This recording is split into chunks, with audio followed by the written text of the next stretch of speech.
सबसे पहले तो मैम मैं आपको यहीं पे एक बात आपकी काटता हूँ कि मैं यहाँ पे विधायक बनने नहीं आया। आम आदमी पार्टी से ही क्यों, और भी पार्टी थी? मैम पार्टियाँ तो 60-70 साल से है।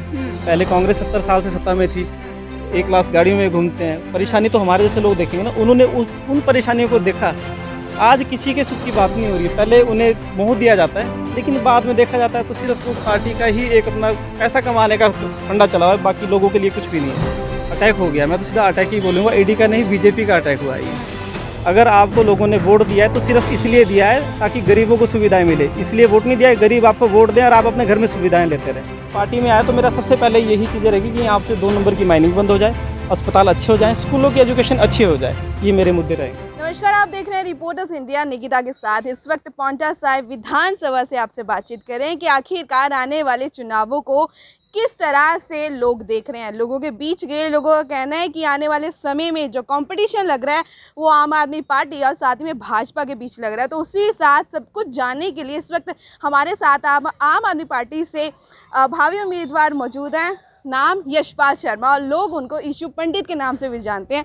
लोगों के बीच गए तो काफ़ी नाम सामने आ रहा था, सोचा बातचीत करें, आपके सामने लेकर आए कि आने वाले विधानसभा चुनावों को किस तरह देख रहे हैं और इतना प्यार लोगों के बीच किस तरह से बनाया है। जी नमस्कार। नमस्कार मैम।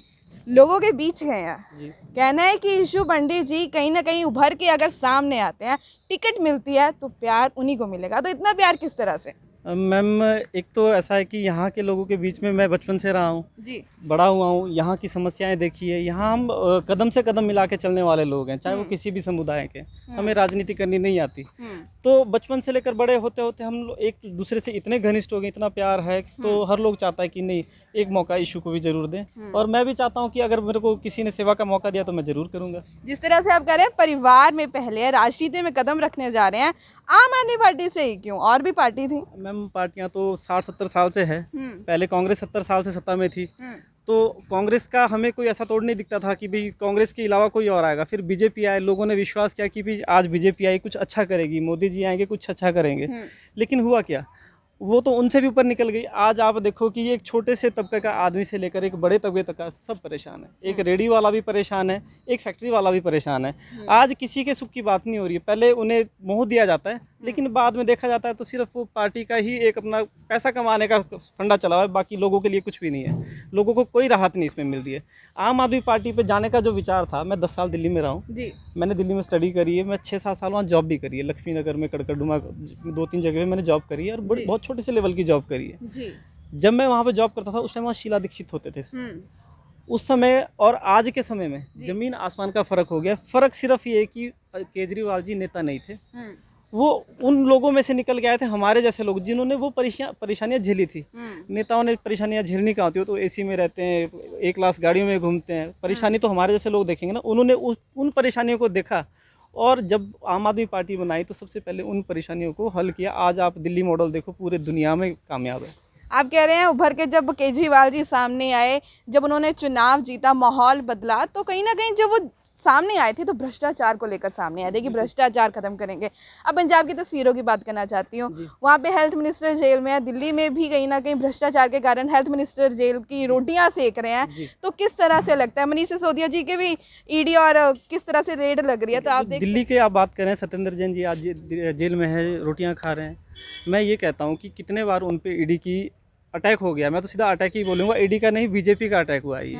क्योंकि अब आप देखो, जब से वो हिमाचल आ रहे थे, हिमाचल में एक बहुत बड़ा उन्होंने संगठन बना दिया था और हरियाणा में भी उनके देख रेख में सारा काम चल रहा था, आगे गुजरात में भी चल रहा है। बीजेपी के पास इस मुद्दे को दबाने का कोई भी उनके पास ऐसा कारण नहीं था कि उसे रोका कैसे जाए उनके रथ को। तो आज आपको पता है कि आज महाराष्ट्र में भी क्या कुछ कर रखा है बीजेपी ने।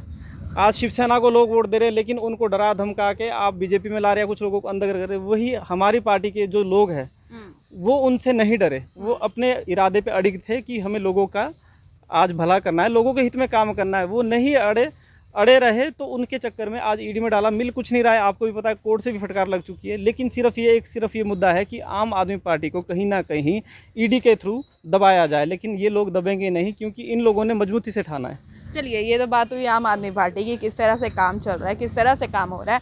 बात करूंगी अगर लोगों का प्यार मिलता है, अगर जीत कर सामने आते हैं, विधायक बनते हैं, तो किस तरह से देख रहे हैं, विजन पॉइंट किस तरह से है, क्या कमजोरियां देखते हैं पांवटा साहिब में जिनको मजबूत बनाना चाहते हैं? सबसे पहले तो मैं आपको यहीं पे एक बात आपकी काटता हूँ कि मैं यहाँ पे विधायक बनने नहीं आया।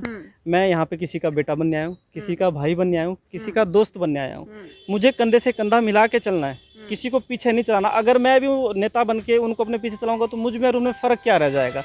उनमें और मेरे में कोई फ़र्क नहीं रह जाएगा। लेकिन यहाँ जो मुद्दे हैं, यहाँ जो परेशानी है, मैं उनको हल करूँगा उनके साथ बैठ के, उनके साथ कंधे से कंधा मिला के, चाहे वो मुझे पार्टी में रह के करना पड़े, चाहे जैसे मैं अभी समाज सेवा करता हूँ उसके हिसाब से करना पड़े। लेकिन हमें पता है कहीं ना कहीं बिना राजनीति के आप लोगों का भला नहीं कर सकते। बस ये आज एक ऐसा मुद्दा है कि आम आदमी पार्टी हर उस गरीब आदमी के साथ खड़ा है जिसे आज की डेट में हर सुविधाओं की ज़रूरत है। तो मैं यही चाहूँगा कि मैं हर लोगों के साथ खड़ा रहूँ यहाँ पे। परेशानियों की बात कर रहे हैं, काफ़ी समय से यहाँ पर है, जन्म यहाँ पे हुआ है, यहाँ के लोग आपके हैं, तो कुछ परेशानियाँ बताना चाहेंगे कि क्या क्या परेशानी? आप अगर हम शुरू करते तो बहुत सारे मुद्दे होते हैं, लेकिन मैं जो कॉमन से मुद्दे जो हर जबान पे है, यहाँ पे स्वास्थ्य का जो मुद्दा है वो बहुत बड़ा मुद्दा है, एजुकेशन का मुद्दा है वो बहुत बड़ा मुद्दा है। यहाँ ये आपके साथ में यमुना नदी जी जा रही है, ये लोगों की नज़र में एक पूजनीय स्थल है, लेकिन इसको भी आज के बीजेपी के लोगों ने एक बिजनेस पॉइंट बना के रख दिया। मैं स्टार्टिंग करता हूँ अस्पतालों से। यहाँ पे हमारा सिविल अस्पताल है, ये लगभग 200-300 गांव हमारे पहाड़ तक के कवर करता है और 2 विधानसभा इसमें कवर होती है। वहाँ ये जो हॉस्पिटल बना है ये गरीबों के लिए बनाया गया, अमीरों के लिए फोर्टिस बने, अपोलो बने, इस टाइप के बहुत हॉस्पिटल है, लेकिन गरीबों के पास सिर्फ एक सरकारी अस्पताल बड़ा है। अस्पताल के नाम पे बिल्डिंग तैयार है, कोई डॉक्टर नहीं है, कोई मशीनें नहीं है। यहाँ तक एक अल्ट्रासाउंड करने के लिए भी आज बाहर जाना, निजीकरण के अस्पतालों में जाना पड़ता है, जहाँ डॉक्टरों की इनकी आपस में सबकी सांठ-गांठ है। कुछ टाइम पहले मैंने और मेरी हिमाचल सेवा दल की टीम ने ये मुद्दा उठाया था कि यहाँ पे सरकारी दवाइयों की दुकान होनी चाहिए जहाँ पे सस्ती दवाइयाँ मिले। हमने उस मुद्दे को बड़े ज़ोर शोर से उठाया। जब उसका उन्हें लगा कि डर लगने लगा कि ऐसा ना हो कि ये किसी के हाथ में चले जाए ये दुकान, तो उन्होंने अपना सारा उसमें जोर झोंक दिया। और यहाँ तक इंटरव्यू में सुखराम चौधरी जो यहाँ से एमएलए है, उन्होंने यहाँ तक भी कह दिया कि लोगों के पाँव में मेहंदी नहीं लगी है कि 2 कदम उठ के दवाइयाँ लेके जाएं। मैं आज सुखराम चौधरी जी को ये कहना चाहता हूँ, जिस टाइम आप वोट मांगने जाते हैं क्या आपके पाँव में मेहंदी लगी होती है? अगर आपको लोगों ने वोट दिया है तो सिर्फ इसलिए दिया है ताकि गरीबों को सुविधाएँ मिले, इसलिए वोट नहीं दिया है गरीब आपको वोट दें और आप अपने घर में सुविधाएँ लेते रहें।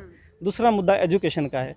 यहाँ पे पांवटा के अंदर कोरोना काल में मैंने बहुत जगह पे बहुत सराहनीय काम किए, मेरी और मेरी टीम ने। हमने घर घर तक राशन पहुँचाया, हमें दबाया भी गया कि आप ये काम मत करो, लेकिन हम लगे रहे। हम लोगों को जब हमें देखा कि यहाँ पे कोरोना काल में स्कूल मैक्सिमम बंद हो गए थे, प्राइवेट स्कूल, तो इन लोगों ने सिफारिशें लगाई कि प्राइवेट स्कूल शुरू करे जाए ताकि वहाँ से पेरेंट्सों से फीस मिलती रहे। हम लोगों ने उस मुद्दे पे भी बड़े ज़ोरों से बात करी। उसके बाद वही सुखराम चौधरी जी के साथ फ़ोटो खिंचाए जाते हैं जिसमें प्राइवेट स्कूल के सारे अध्यापक खड़े थे और वो एक चेक देके जाते हैं बीजेपी पार्टी के नाम से, और उसमें नीचे वर्डिंग में लिखा जाता है, मैं आपकी उसकी फ़ोटो भी दिखाऊंगा, उसमें लिखा जाता है कि भाई जितने भी स्कूलों ने मंत्री जी को आज हमारी तरफ से छोटी सी अनुदान भेंट किया और दूसरे दिन से स्कूल चालू हो जाते हैं और फीस की बढ़ोतरी हो जाती है लगभग 20% के हिसाब से। अब आम जनता क्या करेगी? हम लोग कुछ नहीं कर सकते क्योंकि सारे बागडोर इनके हाथ में, चैनल इनके हाथ में, इनके घर में कमीशनें आ रही है, तो आम जनता तो त्रस्त है। तीसरी बात जो हम मेन मुद्दे पे आती है, ये यमुना नदी है। आप रात को कभी भी देखेंगे 4000 गाड़ियाँ उत्तराखंड से हिमाचल में आती है। यहाँ पे खनन इतने ज़ोरों से है, आप जाएंगे यहाँ पे खुलेआम ट्रैक्टर चले हुए हैं, डर के मारे यहाँ ऑफिसर भी इस नदी में नहीं उतरते क्योंकि उन्हें पता है कि किसी टाइम भी गोली चला देंगे। 4000 गाड़ियों में से लगभग 2000 या 2500 गाड़ियाँ 2 नंबर में यहाँ से जाती है, जिसका ना ईवे बिल होता, ना उसका वेट होता। वो पैसा कहाँ जा रहा है? वो सीधा सीधा इन लोगों की जेब में जा रहा है। मेरा जो मेन मुद्दा है, इन चीज़ों को ऊपर लाना है ताकि जो ये पैसा है ये गवर्नमेंट के पास जाए और गवर्नमेंट से आम लोगों तक पहुँचे। मैं इसके हमेशा खिलाफ पहले भी रहा हूँ और अब भी रहूँगा। पार्टी में आया तो मेरा सबसे पहले यही चीज़ें रहेगी कि यहाँ से 2 नंबर की माइनिंग बंद हो जाए, अस्पताल अच्छे हो जाएं, स्कूलों की एजुकेशन अच्छी हो जाए। ये मेरे मुद्दे रहेंगे। जी, जिस तरह से आपका कहना है कि शासन प्रशासन चला रहा है, जी। तो बात करूंगी मौजूद जो विधायक हैं सुखराम चौधरी जी, लोगों के बीच गए तो उनका कहना है कि वो दिखते हैं सिर्फ चुनावी दिनों में। तो आप भी कहीं चुनावों के बाद ईद का चांद बन के तो नहीं रह जाएंगे? देखो, अगर मैंने चुनाव में आना होता तो शायद आज मैं 36 या 37 साल की उम्र हो गई है, मैं शायद 10 साल का तो मेरा बैकग्राउंड होता पॉलिटिक्स का, मैं शायद 10 साल से तो लगा होता, किसी ना किसी के तलवे चाट रहा होता। देखो, राजनीति करनी है तलवे। लेकिन आम आदमी पार्टी में जो बंदा जा रहा है ना, वो इसलिए जा रहा है क्योंकि हम लोग परेशान हो चुके हैं इन नेताओं से। हम लोग देख रहे हैं कि ये हर जगह पे दर दर पे हमें भटका रहे हैं और हमारा ही शोषण कर रहे हैं। हमारा शोषण करने के बाद मोटी इनकम इनके जेबों में जा रही है और इनके बच्चे बाहर पढ़ते हैं, हमारे बच्चे पढ़ने लायक भी नहीं रह गए। तो इन चीज़ों को देखते हुए मैंने पार्टी में ज्वाइन किया है। मेरा मुद्दा लोगों के साथ कंधा से कंधा मिलाने का है, ना एमएलए बनने का, ना मंत्री बनने का। मैं ये चाहता हूँ कि कुछ पावर ऐसी आए ताकि जो मैं लोगों के साथ करना चाहता हूँ कर सकूँ बैठ के। जी। यशपाल जी, जैसे आप कह रहे हैं कि आम आदमी के बीच में जाएंगे, उनके लिए काम करेंगे, तो देखिए अभी तो टिकट मिल रही है, पार्टी ज्वाइन की है, टिकट मिल रही है, चुनाव पास में ही है, तो और भी उम्मीदवार दिख रहे हैं ग्राउंड में, तो किस तरह से लगता है कि आप ही वे उम्मीदवार किस तरह से होंगे और लोगों का प्यार आपको ही क्यों मिलेगा? जी देखो, ऐसा है, कहते हैं कि दूध में कितना मर्जी पानी डाल लो, मलाई तो फिर भी दूध के ऊपर ही आएगी, मलाई पानी में कभी नहीं लगती। जी। वही हमारा भी है, हम सिर्फ एक पार्टी के कार्यकर्ता होने के नाते काम कर रहे हैं, और वो काम हम सिर्फ पार्टी के फेवर में कर रहे हैं। मुझे ये लालच नहीं कि टिकट मुझे मिले, किसे मिले, लेकिन मैं ये ज़रूर कहता हूँ कि उस लाइन में मैं भी अपने आप को मानता हूँ कि मैं ये लड़ाई तभी लड़ पाऊँगा कि अगर मुझे भी कोई उसमें मौका मिलता है। रही बात पार्टी की, पार्टी में टिकट देने का जो काम है वो उच्च जो सीटों पे बैठे हैं उनका काम है, लेकिन मुझे पता है कि लोगों का प्यार इतना मेरे साथ यहाँ पे है, तो शायद हो सकता है कि देखने वाले ज़रूर देखेंगे कि कितने लोग किसके साथ हैं, तो इस आधार पे शायद टिकट का आवंटन मेरे साथ हो। चलिए, बहुत बहुत धन्यवाद। तो देखिए, कहीं ना कहीं यशपाल जी को जो जानते हैं लोग, वो समाज सेवक के तौर पे जानते हैं, जिनका कहना है कि पीछे बीते कोरोना समय में जिन्होंने लोगों की बहुत मदद की और आने वाले समय में भी वो लोगों की बेहद मदद करेंगे, और अगर लोगों का प्यार मिलता है, टिकट मिलती है, तो वो आने वाले समय में पॉन्टा साहिब की तस्वीरें ज़रूर बदलेंगे। तो देखते हैं आने वाले चुनावों की तस्वीरें किस तरह की होती है, लोगों का प्यार किस तरह से मिलता है। इसी तरह से अगली पेशकश में ज़रूर मिलेंगे। देखते रहिए रिपोर्टर्स इंडिया निकिता के साथ। धन्यवाद।